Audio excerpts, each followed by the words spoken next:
Bonjour à tous, aujourd'hui nouvelle vidéo. Alors, élément bizarre, je sais, j'ai une chouette dans les mains parce qu'en fait c'est un micro. Parce qu'aujourd'hui je ne suis pas chez moi et je ne suis pas seule car j'accueille chez elle, chez toi, la développeuse du dimanche. Là je pense que je vais mettre des applaudissements. Ouais. Voilà, parce que t'aimes bien les trucs comme ça. Ouais. Je vais mettre ça, ce sera bien. Donc voilà, aujourd'hui, alors je vais essayer de cadrer. C'est un peu compliqué parce qu'on a eu droit à une coupure de courant. Oui. On a un micro comme ça, tu vois, qui est branché à mon téléphone. Enfin, c'est un peu bizarre. C'est la vidéo système D. Voilà. Donc aujourd'hui, c'est un peu comme sur un vrai plateau télé, tu vois. Ouais, mais c'est un peu fancy et tout. T'as vu ? Ouais. Et puis là, on a une soft... comment t'appelles ça ? Une soft light ? Ouais, c'est ça, une petite lumière douce. Voilà, on a tout ce qu'il faut. C'est du ça. matos de pro. Donc on a un petit peu quand même des trucs... Enfin, ça va être une bonne vidéo, quoi. Oui, J'espère. oui, à 100%. Ok. Alors du coup, pour ceux qui ne te connaissent pas, est-ce que tu peux te présenter hors YouTube ? Parce qu'évidemment, tu es une youtubeuse. Alors, hors YouTube, je m'appelle Lola. J'ai 23 ans et de base, de profession, je suis game designer. Et puis, voilà, j'aime les blagues et les chiens. Et les chiens, d'accord. Ouais. C'est important. C'est très important. Ok, et du coup, tu as une chaîne YouTube. Ouais. Donc qui s'appelle Alors, ma chaîne YouTube s'appelle Développeuse du dimanche. Développeuse du dimanche parce que tu développes seulement le dimanche. Ouais, et aussi parce qu'il y a un petit truc, c'est parce qu'en fait, de base, je suis pas développeuse, je suis game designer, et du coup, je me suis dit, si je me vends tout de suite comme, ouais, je suis une développeuse, je sais coder, je sais ce que je fais, on va trop m'attendre au tournant. Alors, si je mets que je suis développeuse du dimanche et que je sors mes vidéos le dimanche, ça fait un petit peu, ça brouille les pistes, et c'est pas très grave si je suis pas experte. Voilà, tu essaies de pas te vendre en tant qu'experte, mais plus en tant que... Je fais ça le week-end.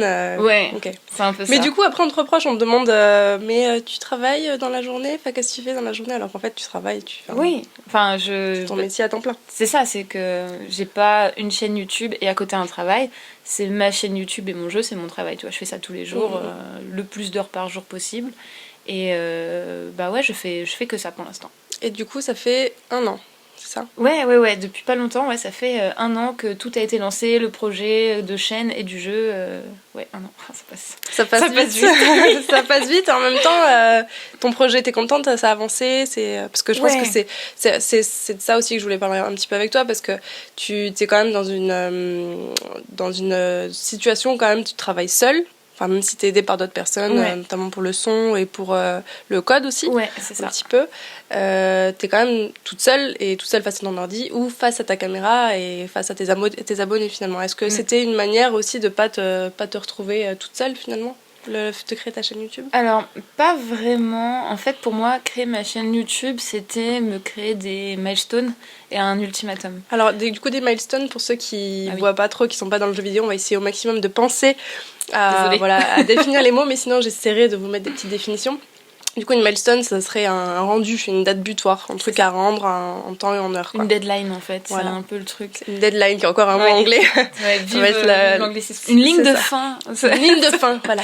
Ça ne veut rien dire en français, mais... Mais bon, on comprend le truc, voilà. C'est ça. Et en gros, je me suis dit, en fait, à partir du moment, si je fais une chaîne YouTube, et je dis, ça y est, c'est public, je fais un jeu, je vais être obligée de le faire. Ouais. Et en fait, YouTube, c'était à la base mon outil d'anti-procrastination. Et aussi pour m'amuser, parce que j'aime bien faire de la vidéo et tout ça. Donc c'était un moyen d'un peu de lier mes deux petits hobbies. Ensemble, ouais, c'est ça. Ok. Puis j'imagine qu'en plus, tu dois avoir un vrai avantage, un vrai partage avec tes abonnés qui sont là pour te donner des conseils. Ouais. Parce que Construct, tu connaissais Construct déjà avant de commencer le projet ? Alors je connaissais de nom, et vite fait.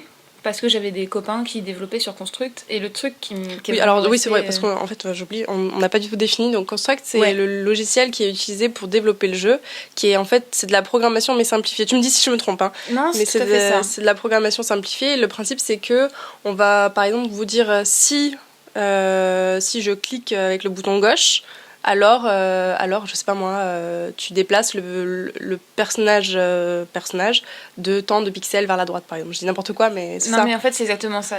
En fait t'as la logique du code, c'est-à-dire que tu vas faire... Construct, c'est un enchaînement d'événements en fait. T'as à aucun moment tu vas avoir besoin de taper des lignes brutes de code. Si tu oublies le point-virgule, voilà, c'est foutu, ça explose. Voilà, ça explose. Et en fait, moi, ça me rassurait parce que de base, je pensais que le code, je devais le gérer toute seule. Du coup, je me suis dit, Construct, c'est le bon plan. Parce que ça demande pas vraiment du code, c'est juste la logique. La logique, c'est pas hyper compliqué, voilà, c'est vraiment des trucs tout bêtes, comme tu dis, si j'appuie sur tel bouton, le personnage saute, je suis capable de gérer, donc Construct, c'était un bon compromis, et ce qui est bien aussi avec Construct, c'est que c'est pas très cher. La version où tu peux faire absolument tout ce que tu veux de ton jeu, ça coûte 99€. Donc oui, ça reste une somme, c'est pas évident pour tout le monde, mais la version gratuite est très large, donc t'as de quoi aussi t'amuser, donc ouais, Construct... C'était mon choix pour ça en particulier. Du coup, est-ce que tu recommanderais ce logiciel, parce que c'est un logiciel, à une personne qui ne sait pas du tout développer de jeux vidéo, qui pourrait commencer avec ça, ou est-ce qu'il faut vraiment faire une école avant ? Toi, t'as fait une école avant ? Ouais, alors moi j'ai fait une école avant. J'ai fait les arts digitales et j'ai fait le cursus game design en 3 ans, j'ai eu mon diplôme, tout ça.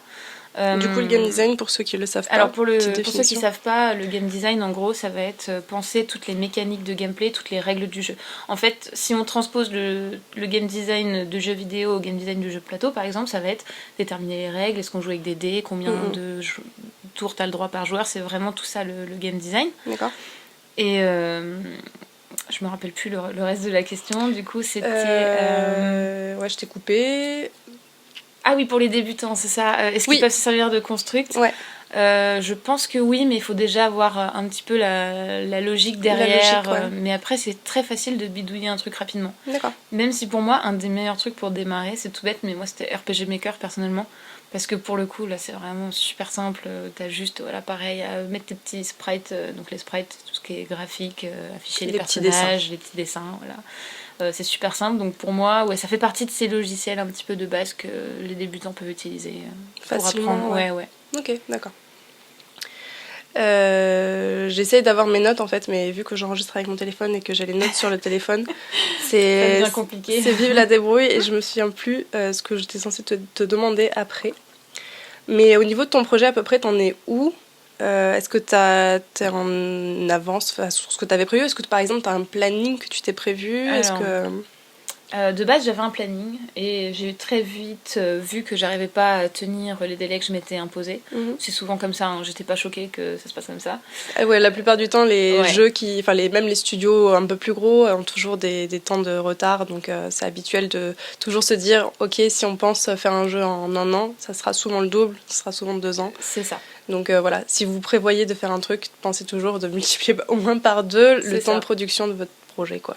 Exactement. Et du coup, moi, là où j'en suis actuellement, c'est plutôt pas mal.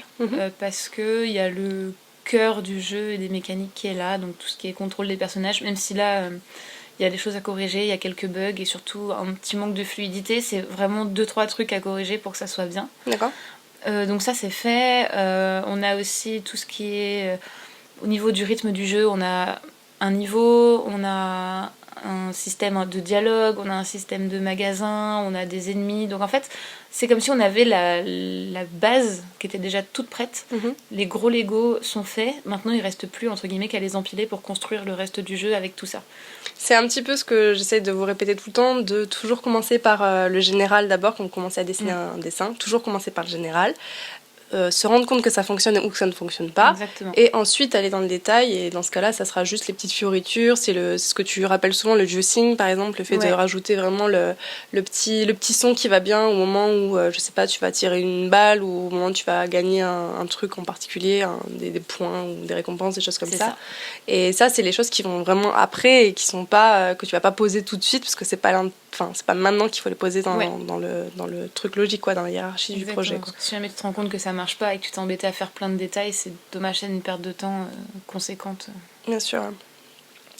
Et du coup, alors je me posais la question, pourquoi vouloir faire son jeu de son côté tout seul, tu vois, enfin toute seule, ou plutôt que d'aller dans un studio classique, parce que c'est vrai que j'ai beaucoup de personnes qui sont sur la chaîne qui ont envie de rentrer dans des studios de jeux, qui ont envie de rentrer dans des gros studios, les Arkane, les Blizzard, les trucs comme ça. Pourquoi est-ce que finalement toi tu as préféré rester dans ta structure, créer ton propre projet ? Est-ce qu'il y a une raison ou... Ouais, alors en fait, quand j'ai fait mes études, j'étais vraiment dans l'optique, je veux bosser dans une boîte. parce que je suis sûre d'avoir des choses à faire tous les jours et je sais que je pourrais bosser sur des projets intéressants, que je vais apprendre des trucs. À la sortie de l'école, j'ai trouvé une boîte dans laquelle j'ai travaillé. Et finalement, j'ai été un peu confrontée à la réalité du game design dans certaines boîtes en France, qui est qu'en fait, t'as pas tant que ça de pouvoir créatif, t'es surtout là pour exécuter des tâches et peaufiner quelques petits trucs, et au final, ta part créative est vraiment très limitée.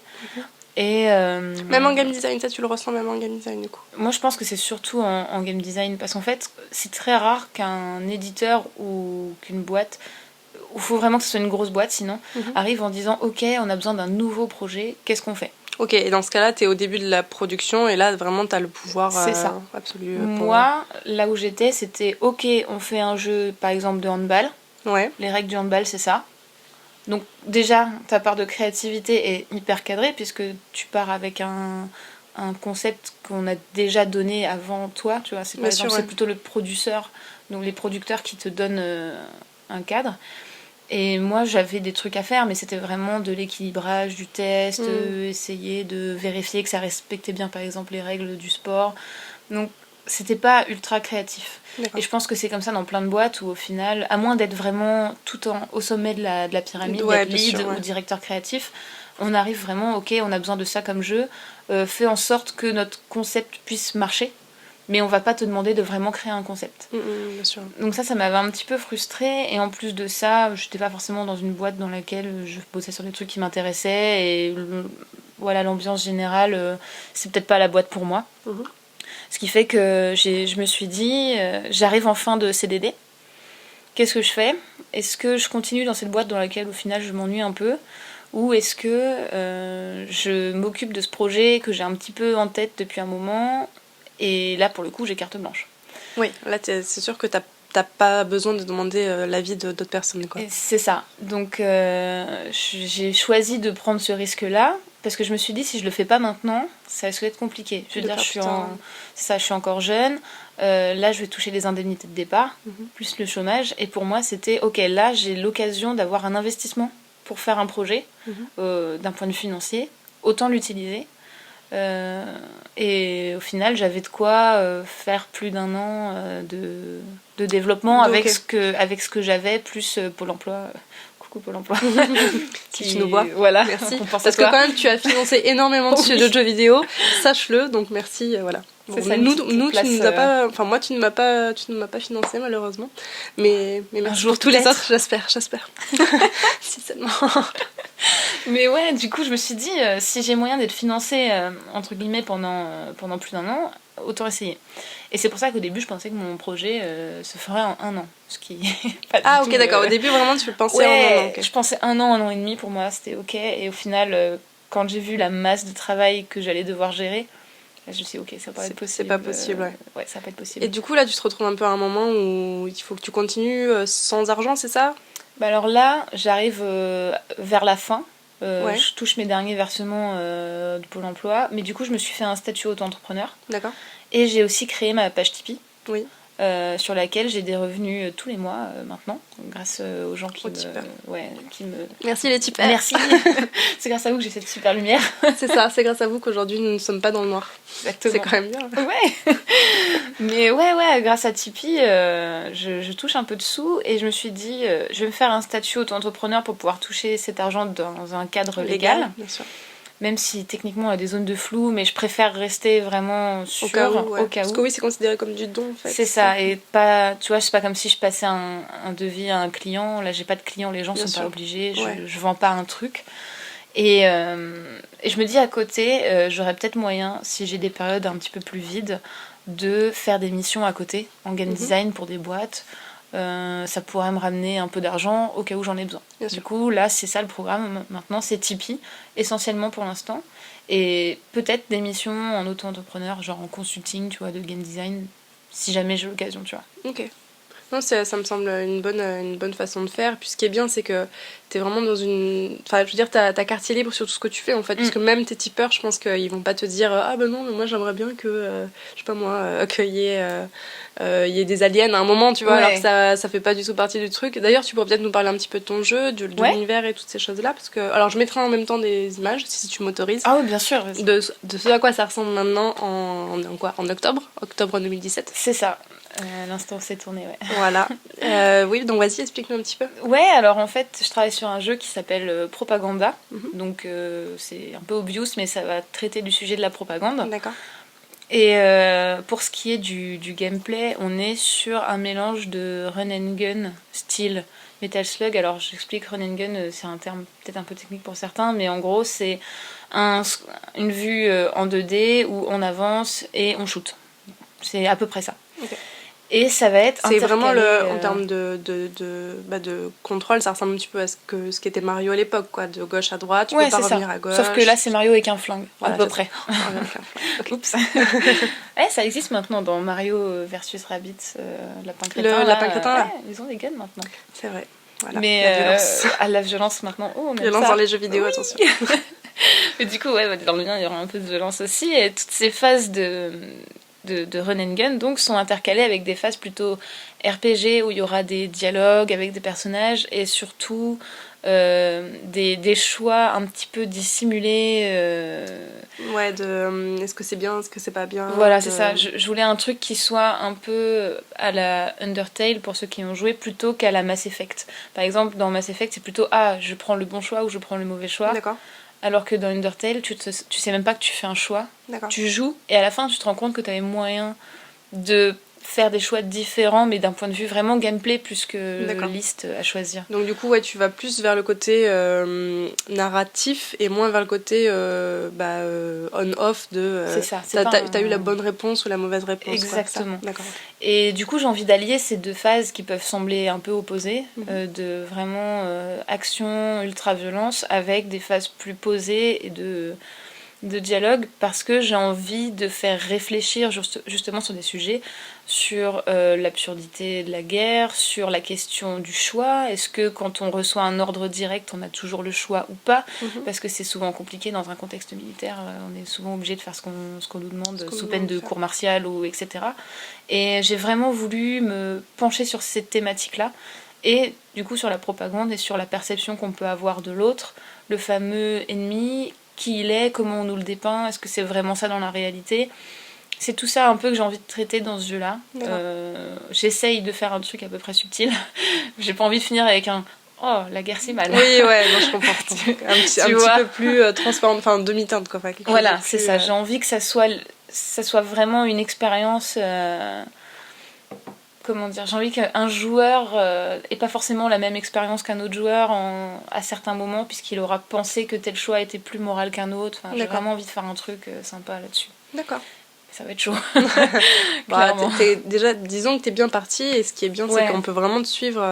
Parce que vraiment, le principe de ta chaîne, c'est que chaque épisode, t'essayes d'expliquer quel problème tu t'es confronté, ça. C'est ça. Et essayer d'expliquer pour les novices ou pas, les principes de jeu, comment ça fonctionne, comment on crée un jeu vidéo. Ouais, exactement. Et franchement, c'est le truc, je suis contente que ça marche, et il y a plein de gens qui me font des retours positifs là-dessus. C'est que, en fait, je montre un peu l'envers du décor de ce que c'est de faire un jeu indépendant, et qu'au final, parfois, il y a des trucs qu'on peut penser tout bêtes, mais qui vont prendre des heures de réflexion à s'arracher les cheveux. Des fois, j'en discutais avec des copains-copines game designers, mais juste comment s'ouvre une porte. Des fois, ça peut prendre un temps fou juste de prendre une décision là-dessus. Et j'avais envie que les gens voient tout le travail en fait que ça représente. Parce que je vois souvent des critiques très acerbes sur certains jeux indés parce que il y a des défauts, et pour moi, le jeu parfait n'existe pas vraiment. Les gens la critiquent facile en ce moment. On la critique facile, et surtout un peu de mauvaise foi, je trouve. Parfois sur Steam notamment, quand tu vois certaines reviews, c'est un peu badant. Et c'est pour ça que je voulais montrer ce que ça implique. Et en plus, avoir la chance d'avoir des internautes qui réagissent et qui me donnent des conseils, c'est aussi super cool, parce que ça me permet d'avoir un regard extérieur tout le temps, en fait. Puis tu as clairement une communauté derrière qui est là pour pouvoir bêta-tester ton jeu, donc c'est quand même un sacré avantage. Et ce que je trouve bien aussi, c'est que du coup, vu que tu vulgarises la création de jeux, ça montre aussi que c'est faisable, quoi. Enfin, c'est possible de créer un jeu vidéo. Et c'est un petit peu ce que j'essaie de faire aussi sur ma chaîne, c'est de montrer que apprendre à dessiner, c'est pas si compliqué que ça, quoi. T'as pas besoin de savoir que ça, c'est de la terre de sienne, enfin, tu vois, la couleur ocre de je sais pas quoi. T'as pas besoin de savoir le nom des couleurs réellement pour pouvoir les maîtriser, tu vois. Et je pense que, en fait, ce que tu fais, c'est plutôt ça, parce que finalement, Construct, c'est pas de la ligne de code, tu vois, t'écris pas des trucs, t'apprends pas à mettre des points-virgules de machin. Et en même temps, c'est compréhensible pour n'importe qui s'intéresse un minimum au sujet, en fait. Et je pense que c'est bien, parce que ça peut vraiment développer des vocations pour certains et comprendre un peu mieux ce que c'est finalement de créer un jeu vidéo, quoi. Mais en fait, c'est ça que j'ai voulu faire, c'était montrer que c'était pas inaccessible. Et en plus, j'essaie d'avoir une démarche un peu pédagogique. Et je montre un petit peu qu'est-ce qu'il faut faire si on veut faire ça à peu près bien. Même si je me prétends pas être détentrice de la vérité absolue du game design. J'ai vu qu'il y avait certaines personnes que ça avait inspiré et motivé, et ça m'a fait super plaisir. J'ai reçu plein de messages de gens qui m'ont dit ça fait super longtemps que j'ai envie de faire un jeu, j'ose pas, et le fait d'avoir vu que tu t'es lancé, bah du coup je l'ai fait. Ça m'a poussé c'est bien ça. Et voir ça m'a fait tellement plaisir de me dire qu'il y a peut-être des petits jeux indés qui vont arriver, qui vont être cool, parce que peut-être j'aurais redonné un petit lancé coup de... une petite pichenette qui aura... Et parfois il manque que ça, juste une petite pichenette de motivation pour réussir à trouver le courage de se lancer. Et moi, le seul truc que je peux dire aux gens, c'est si vous avez une idée de projet, vraiment qui vous tient à cœur, faites-la. À partir du moment où vous ne vous mettez pas en danger, c'est toujours la même chose. C'est exactement, Parce que là, il y a une certaine glorification. Je pense à ça parce qu'il y a eu un petit peu ce débat avec Cuphead il n'y a pas longtemps. Il y a eu une espèce de glamourification, je sais pas si ça se dit, mais parce qu'en gros, les mecs ont hypothéqué leur maison, ils se sont mis en danger financier, mais... un truc, faut pas faire ça. Enfin, ils ont eu de la chance que ça marche et c'est super pour eux, mais c'est bien quand on a des projets de prendre des risques, mais dans la limite du raisonnable, faut être sûr d'avoir un résultat derrière, quoi. Je pense que ça vient du fait que les trois studios qui ont vraiment fonctionné, enfin les trois projets, notamment Super Meat Boy, Fez et Braid, les trois plus gros jeux dont est sorti Indie the Movie, le film, qui est un très bon film d'ailleurs que vous devrez regarder si vous vous intéressez à la création de jeux vidéo et voir comment ça se passe en fait d'avoir un studio indépendant. Ces jeux ont très très bien fonctionné dans les années 2010. Ouais, c'était à peu près ça, 2010, je pense. C'est vraiment le début de l'indé, le début de l'essor du jeu indé. Et c'est vrai que quand tu vois ce reportage-là, tu te dis quoi, ils en ont souffert, quoi. Enfin, ils ont vraiment galéré pour en arriver là où ils en sont. Alors bon, maintenant, ils sont, je pense, pour la plupart millionnaires. Ouais, il y en a certains, ils sont super riches. Ils sont quand même bien. Mais du coup, je pense que ça a créé une espèce de si je dois avoir aussi un studio de jeu, je dois me mettre en danger comme ça au niveau de ma santé, au niveau de mes finances, au niveau de ma relation sociale aussi. Et en fait, je pense que c'est pareil, je suis vraiment dans le même état d'esprit que toi. Je pense que c'est pas une bonne chose de montrer ce genre de choses, en fait. Parce que pour un Super Meat Boy, combien de centaines de personnes se sont mis en danger et ils sont restés et n'ont pas réussi à sortir leur produit fini. Et ça, c'est un truc qu'on retrouve malheureusement partout dans l'industrie, dès l'école, de se mettre en danger, même au niveau de sa santé. C'est-à-dire que nous, on nous a un petit peu vendu le truc en mode si vous faites pas des nuits blanches, si... ça on te l'a dit à l'école, ça. Ouais. C'était plus dans la filière des graphistes. Mais nous, on nous l'a fait comprendre que c'était... voilà. Notre filière à nous. Donc désolée pour les graphistes. Mais je pense que c'est pareil pour plein d'écoles où on te fait comprendre que si tu fais pas des nuits blanches, que tu travailles pas comme un dingue jusqu'à t'en ruiner la santé, c'est que tu travailles pas assez. Et ça, c'est terrible parce que tu le retrouves dans l'industrie après, quand t'es en période de rush. Oui, bon, il y a le droit du travail. Mais bon, si tu pouvais rester le samedi, le dimanche, travailler 45 heures par semaine et nanana pour qu'on puisse sortir le jeu, ça serait bien. Et le problème, c'est que tout ça, toute cette glamourification, ça justifie. Et pour moi, ça justifie des méthodes de travail qui ne sont pas justifiables. Je pense que le jour où, dans le jeu vidéo, on apprendra à rallonger les délais, ça sera beaucoup mieux pour tout le monde. Rallonger le sens, pouvoir prendre plus de temps pour faire un jeu. Ouais. Parce qu'à chaque fois, on le sait, les délais choisis sont toujours trop courts. Ce qui fait qu'on est à la limite du burn-out pour certaines personnes pour réussir à conclure des projets. Et peut-être qu'il faudrait prendre un peu plus son temps et respecter un petit peu les devs qui sont derrière. Parce qu'après tout, il y a des gens qui font tous ces jeux-là. Et Et ça serait bien de travailler dans un cadre plus sain, à mon sens.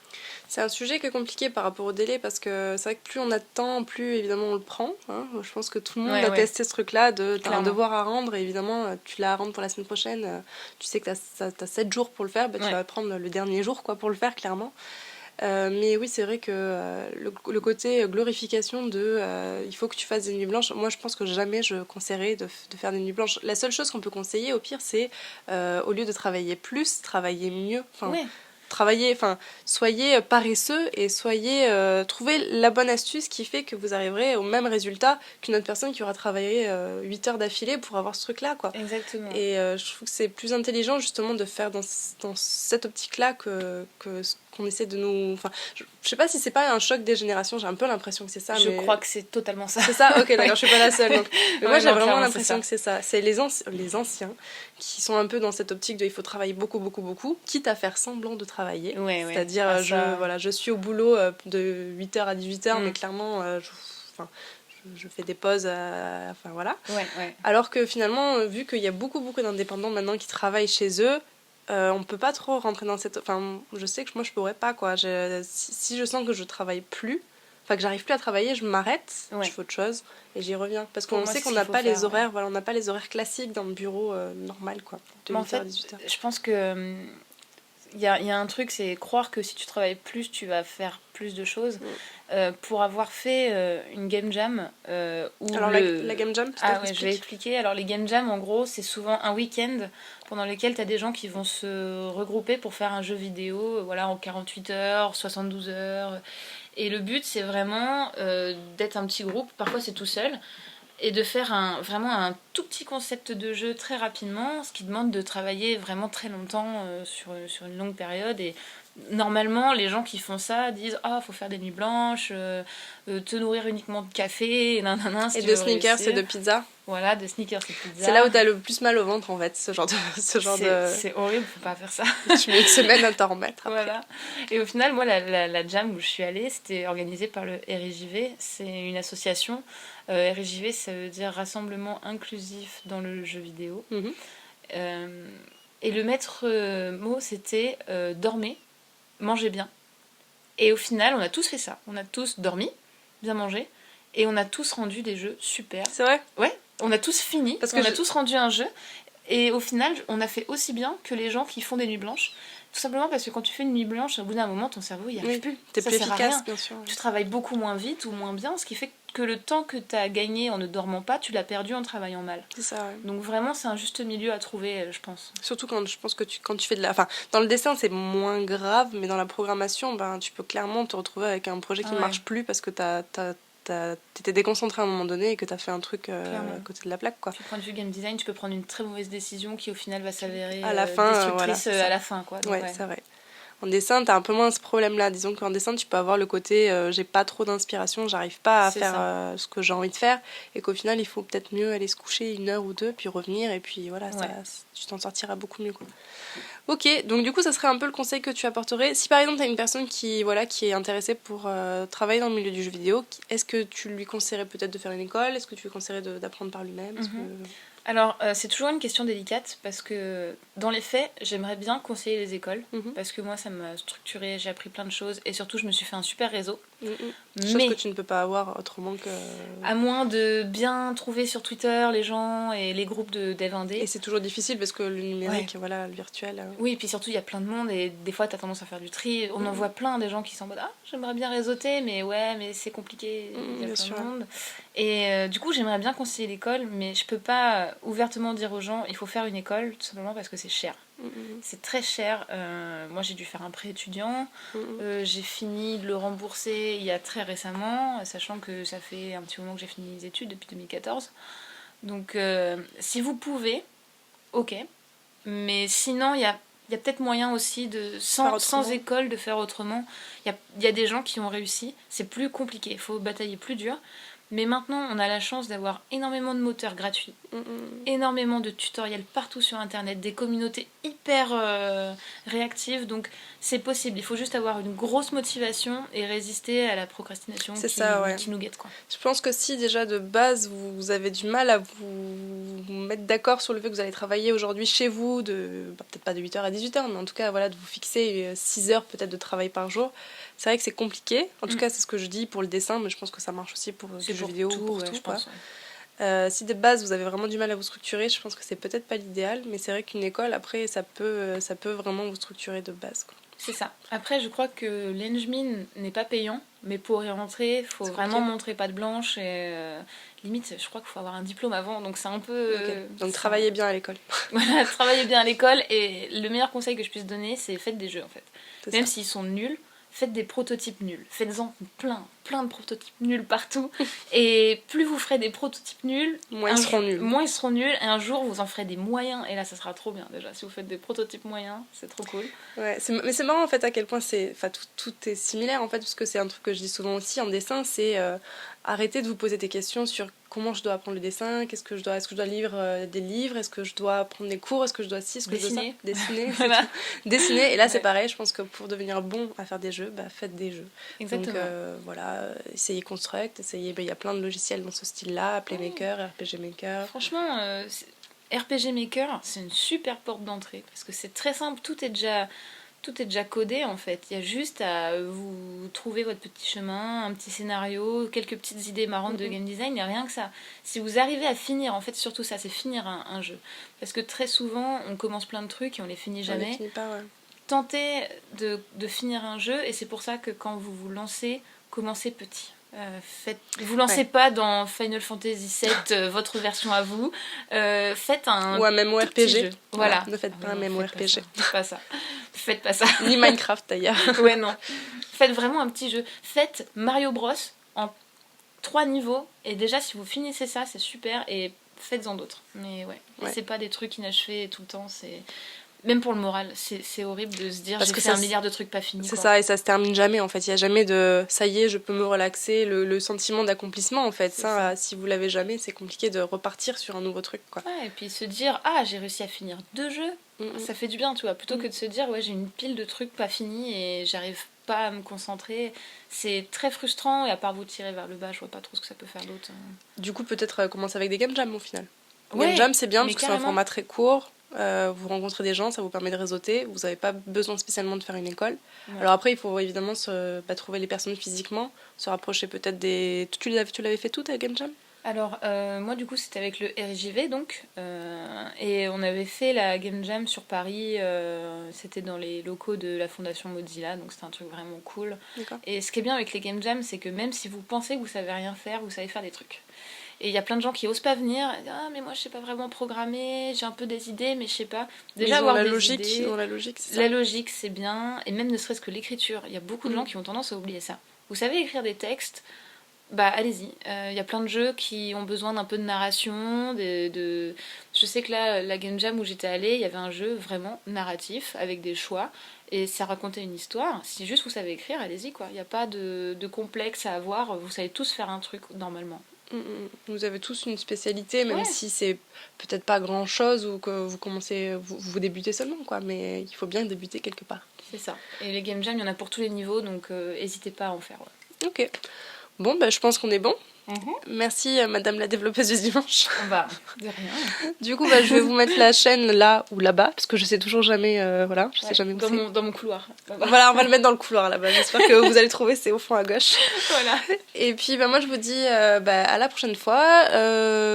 Logiquement, soit sur peut-être un podcast. La prochaine fois sera sûrement un podcast, ou sinon vous avez toujours comme d'habitude des articles sur la chaîne, des articles sur le blog plutôt, je dis n'importe quoi. Et puis, en attendant, dessinez, faites des jeux vidéo. Mais ouais, faites-en plein. Voilà. Plein de jeux nuls. Et allez voir la chaîne de la développeuse du dimanche. S'il vous plaît. Allez, ciao. Salut.